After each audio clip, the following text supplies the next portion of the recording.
நம் ஆண்டவர் இயேசு கிறிஸ்துவின் நாமத்தினால் மகிழ்ச்சியும் சமாதானமும் நம் அனைவரோடும் இருப்பதாக. எசாயா 58:7-12 முடிய. பசித்தோருக்கு உங்கள் உணவை பகிர்ந்து கொடுப்பதும், தங்க இடமில்லா வறியோரை உங்கள் இல்லத்திற்கு அழைத்து வருவதும், உடையற்றோரை காணும்போது அவர்களுக்கு உடுக்க கொடுப்பதும், உங்கள் இனத்தாருக்கு உங்களை மறைத்துக் கொள்ளாதிருப்பதுமன்றோ நான் விரும்பும் நோன்பு. அப்பொழுது உன் ஒளி விடியல் போல் எழும், விரைவில் உனக்கு நலமான வாழ்வு துளிர்க்கும், உன் நேர்மை உனக்கு முன் செல்லும், ஆண்டவரின் மாட்சி உனக்கு பின் சென்று காக்கும்.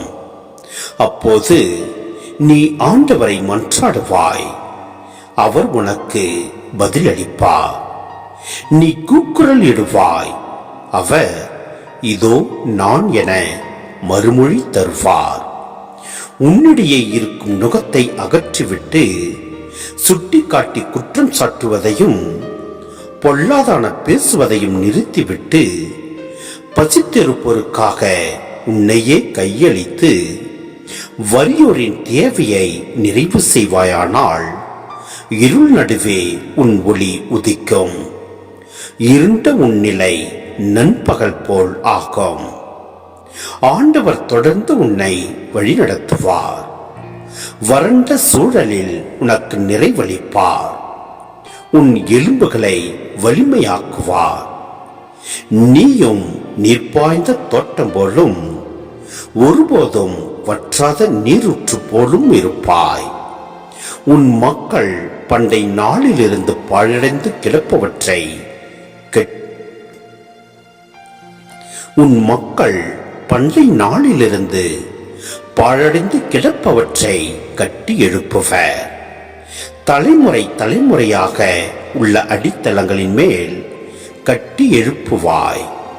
தகர்ந்த மதிலை திரும்ப கட்டுபவன் என்றும், குடியிருப்பதற்கு தெருக்களை சீர்படுத்துபவன் என்றும் பெயர் பெறுவாய். சிந்தனை: உண்மையான இறை வழிபாடு கோவிலுக்கு செல்வதிலும், உண்ணான் நோன்பிருப்பதிலும், கடன் திருநாட்களை கடைபிடிப்பதிலும் அடங்கியிருப்பதில்லை.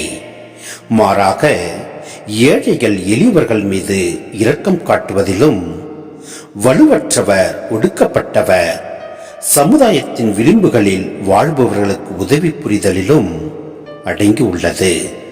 சுருங்க கூறின், கடவுள் விரும்புகின்ற ஒரு சமதர்ம சமுதாயத்தை உருவாக்குவதில் அடங்கி உள்ளது. அடுத்தவர் மீது அக்கறை இல்லாது ஆண்டவரை வழிபடுவது வெற்று வழிபாடு. ஆண்டவருக்கு அது பிடிக்காது.